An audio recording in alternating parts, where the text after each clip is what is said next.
Class Bangla ভার্সনের উপলি English version. আমার ছেলে ক্লাস 5-এ পড়ে। ও 1 থেকে 1.5 মিনিট আগে বাইরে হয়ে আসছে লাইব্রেরিতে। আমরা কাছে যেতে দিই না, তবে আমরা ওখানে ক্লাস 3 এবং 4 এবং ক্লাস উপরের 8 ইংলিশ ভার্সনের বেশিরভাগ আমরা আশা রাখি। আমার ওই সময় মনে হচ্ছে 30-40 জন অন দ্য স্পটে, কিন্তু ওরা বলছে এখন 20-25 জন। এখন আইসিইউতে কতজন আছে, অর্থাৎ প্রতিদিন পরে 2-4 জন করে পারবো, এটা এখনো সঠিকভাবে বলতে পারবো না 2-4 দিন না যাওয়ার পরে। আইসিইউতে অনেকগুলো আছে মৃত্যু সজ্জায় এবং লাইফ সাপোর্টও আছে, আপনারা জানেন লাইফ সাপোর্টে দিয়ে রাখছে। এখনো সঠিকভাবে বলা যাবে না। সবাই দোয়া করেন যার যার স্থান থেকে, যেন যারা হাসপাতাল আছে তারা আল্লাহ তাদের মা বাবার কলিজাটা ঠান্ডা করে এবং তাদেরকে আমাদের কাছে ফেরত দেয়।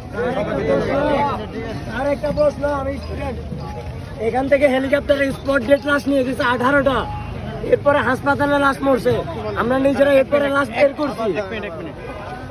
এখান থেকে হেলিকপ্টারে করে স্পট ডেট লাশ নিয়ে গেছে 18টা, এরপরে এখান থেকে নেওয়ার পর হাসপাতালে মারা গেছে। হাসপাতালে মারার রিপোর্ট অনুযায়ী এখানে আরো 50 জনের বেশি মারা গেছে। এখন পর্যন্ত নিউজ চ্যানেলগুলোতে 27 জন কেন বলা হচ্ছে, 25 জন কেন বলা হচ্ছে?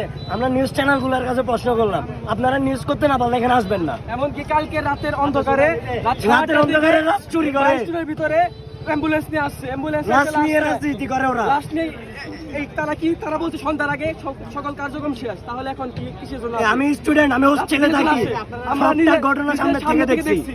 আমরা কালকে কি দেখছেন?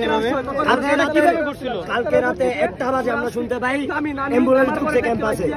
7টা বাজে ঘোষণা করা হয়েছে যে তদন্ত শেষ, এরপরে কেন অ্যাম্বুলেন্স ঢুকবে, এরপরে কেন অ্যাম্বুলেন্স ঢুকবে। আমরা খবর পেয়ে সাথে সাথে হোস্টেলে তালা ভেঙে গেট ভেঙে বাইরে আসছি, আমাদেরকে বাইরে আসতে দেওয়া হয় নাই।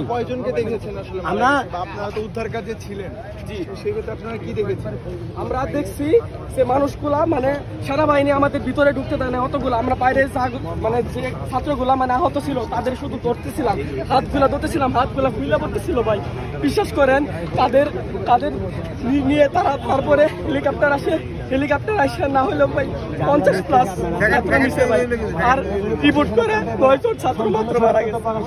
9 জন, এগুলা কি ভাই মানে মানার মতো কথা? মানে গার্ডিয়ানরা যদি না চায় অন্তত তাদের মানে ছেলেদের অন্তত দাফন দিবে, এরকম তো একটা সিচুয়েশন করা দরকার। সরকারের উচিত ভালো একটা পদক্ষেপ নেওয়া।